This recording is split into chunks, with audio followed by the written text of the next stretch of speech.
ఓం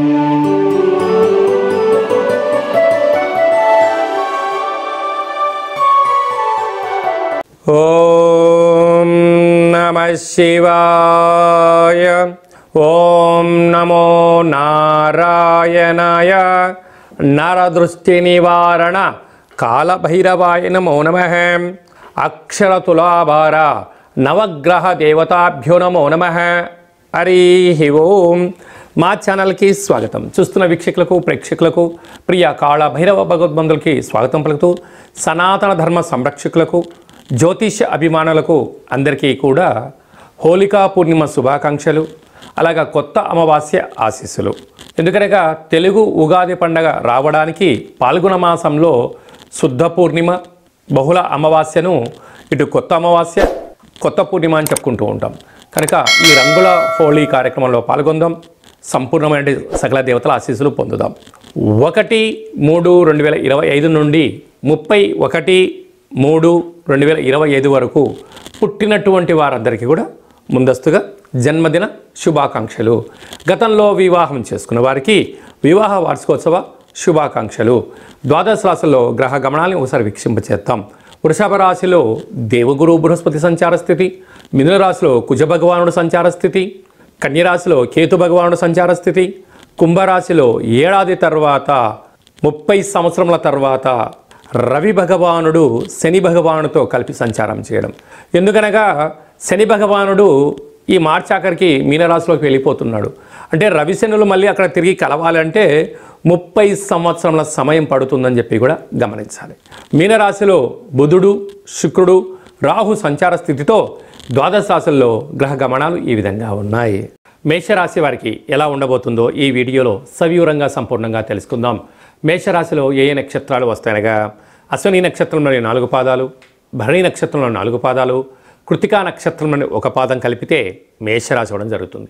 చాలామందికి పుట్టినటువంటి కాల సమయంలో డేటా ఆఫ్ బర్త్లు లేనటువంటి కారణం వలన పేరు యొక్క మొదటి అక్షరాన్ని అనుసరిస్తూ ఆ రాశిని తెలుసుకునే ప్రయత్నం చేద్దాం. చూ, చే, చో, లా, లీ, లు, లే, లో, ఆ అక్షరాల వారందరూ మేషరాశి జాతకులే. మేషరాశి అధిపతి కుజ భగవానుడు. విశేషంగా వీరికి 2వ స్థానంలో దేవగురు బృహస్పతి సంచారం చేయడం, తృతీయంలో ఏడాది తర్వాత కుజ భగవానుడు సంచారం చేయడం వలన తల్లిదండ్రులతో, అన్నాదమ్ములతో, అక్కా చెల్లెలతో వీలైనంత వరకు మౌనంగా ఉండే ప్రయత్నం చేయండి. ఎందుకనగా తెలుగు ఉగాది పండగ రాబోతున్నటువంటి కొత్త పూర్ణిమ చివరి పూర్ణిమ అవ్వడం వలన సకలమైనటువంటి వీలైనంత వరకు ఆవేశానికి దూరంగా ఉండండి, ఆలోచనగా ఉండండి. పెద్దవారు ఏదైనా చెప్తే వినే మానవ ప్రయత్నం చేయండి. అదే కాకుండా ఏకాదశ స్థానంలో 30 సంవత్సరాల తర్వాత రవి భగవానుడు శని భగవానుడితో కలిపి సంచారం చేయడం జరుగుతుంటుంది. ఈ వీడియో మీరు వింటున్నారు అన్నట్లయితే మీరు నవగ్రహ దేవతలకు అక్షర తులాభార కార్యక్రమంలో పాల్గొన్న సమయం ఆసనమైందని చెప్పి గుర్తుపెట్టుకోగలగాలి. ఎందుకనగా సంవత్సరం చివరి పూర్ణిమ అవ్వడం వలన గ్రహ దోష నివారణకు, గ్రహ నామములను స్మరింపచేయడము, నవగ్రహాల చుట్టూ ప్రదక్షిణ చేసే సమయం ఆసన్నమైందని చెప్పి మనం గుర్తుపెట్టుకోగలగాలి. అందుకే భగవంతుడు స్మరణ, ధ్యానము, ప్రదక్షిణ, ఆసనము, ముద్ర, ధ్యానంతో ఆయన ఆశీస్సులు కలిగి సకల గ్రహ దోషాలు తొలగిపోతాయి. కనుక ఈ వీడియో మీరు చూస్తున్నారు అంటే గ్రహ దేవతలే మీ దగ్గరికి ఈ వీడియోని చేరవేశారు. కనుక వారిని స్మరిద్దాం, ధ్యానిద్దాం, వారి యొక్క మంత్రాలను తులాభారంలో, అక్షర తులాభారంలో పాల్గొందాం, గ్రహ యోగానికి స్వాగతం పలుకుదాం. భగవంతుడు ఎప్పుడు కూడా ఎదురు చూస్తుంటారు. నన్ను ఎవరు స్మరిస్తారా వాళ్ళని కాపాడదాం, నన్ను ఎవరు ధ్యానిస్తారా నన్ను కాపాడదాం అనుకుంటూ ఉంటారు. కనుక గ్రహ దేవతలు మిమ్మల్ని ఆశీర్వదించే సమయం ఆసనమైంది అని గమనించాలి. ఎప్పుడు మీరు ఈ వీడియో చూడడం వల్ల, అప్పుడు అందులో మీరు పాల్గొనడం వల్ల సకల గ్రహ దోషాలు తొలగిపోతాయని చెప్పి కూడా గమనించాలి. అలాగే సాఫ్ట్వేర్ ఉద్యోగస్తులు, హార్డ్వేర్ ఉద్యోగస్తులు, అలాగనే గృహ భవన నిర్మాణ కార్యక్రమం చేసేటువంటి వారు, వ్యవసాయ సోదరీమణులకు వారందరికీ కూడా ఇది చాలా మంచి కాలం ఉందని చెప్పి కూడా గమనించాలి. అలాగనే ఏడాది తర్వాత వ్యయంలో త్రిగ్రహ కూటమి సంచార స్థితి ఉంది. కనుక ఆవేశానికి దూరంగా ఉండండి. ఎందుకనగా బుద్ధికారకుడు బుధుడు, కలత్రకారకుడు శుక్రుడు, వాస్తు నరదృష్టికారకుడు రాహు వ్యయంలో ఉన్నప్పుడు అంతగా అనుకూలించదు అని చెప్పి మీరు గమనించాలి. మార్చి నెలలో అనగా పాల్గొన మాసంలో శుక్లపక్షం నుండి బహుళపక్షం వరకు విజయము మనం సాధించగలగాలి అన్నప్పుడు ముఖ్యమైన తిథుల గురించి క్లుప్తంగా సవివరంగా సంపూర్ణంగా తెలుసుకుందాం. 6వ తారీఖున 3వ నెల అక్షయకాల భైరవాష్టమి, అలాగనే 13వ తారీఖున పాల్గొనమాస శుక్లపక్ష హోళికా దహన హోళికా పూర్ణిమ. కనుక కొత్త పూర్ణిమకు స్వాగతం పలుకుతూ పాత తెలుగు ఉగాది పండుగకు స్వాగతం పలికేటువంటి పాల్గొన పూర్ణిమ తిథి అందున రంగుల హోలీ అని చేస్తూ ఉంటాం మనం. కనుక దయచేసి అందరూ సహజసిద్ధ రంగులతోనే ఆడుకోండి. ఎలాంటి హానికరం లేనటువంటి జీవనాన్ని పొందే మానవ ప్రయత్నం చేయండి. 22వ తారీఖున కాళభైరవ బహుళాష్టమి, అక్షయ కాళభైరవాష్టమి స్వామివారి పూజలో పాల్గొందాం. 29వ తారీఖున తెలుగు ఉగాది చివరి అమావాస్య, పాల్గొన అమావాస్య. అది ఏ కాకుండా షష్టగ్రహ కూటమితో కూడుకున్నటువంటి అమావాస్య. కనుక వీలైనంత వరకు అందరూ కూడా 28, 29 అంటే 27 రాత్రి నుంచి 3 రోజులు ముఖ్యమైన పండగలు పనులు కానీ దూరవాయు జల ప్రయాణాలు కానీ పెట్టుకోకపోవడం ఉత్తమోత్తంగా భావించగలగాలి. అది ఏ కాకుండా మనమందరము కూడా కొత్త సంవత్సరానికి మనం స్వాగతం పలకబోతున్నాం. కనుక వీలైనంత వరకు ఇంట్లో మనకు చాలా ప్రాంతాల్లో చాకలి వాళ్ళు ఉంటారు.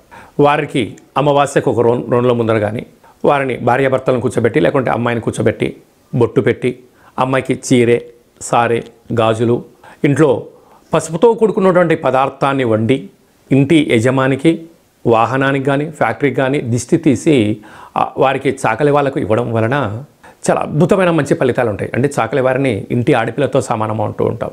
కనుక సంవత్సరపు చివరి అమావాస్య రోజున ఇలా చేయడం వలన ఈ గత సంవత్సరంలో అంటే ఈ సంవత్సరం అనుభవించే కష్టాలన్నింటినీ కూడా ఫుల్ స్టాప్ పెట్టి నరదృష్టిని నివారించే ఏకైక ఒక మార్గంగా భావించగలగాలి.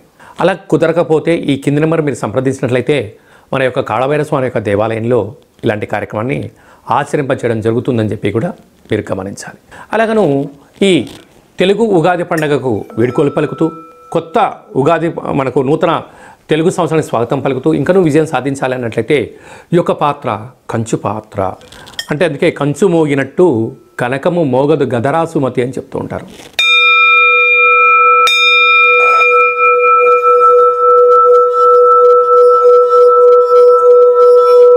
ఇలా ఓంకార శబ్దాన్ని ఇంట్లో ఏర్పాటు చేయడం వలన సకల గ్రహ దోషాలు తొలగి గ్రహయోగం కలిగి మనం ఏదైతే అనుకుంటున్నామో అన్నింటా విజయం సాధించడానికి కాళభైరవ స్వామికి ఆశీస్సులు ఉంటాయని చెప్పి గమనించాలి.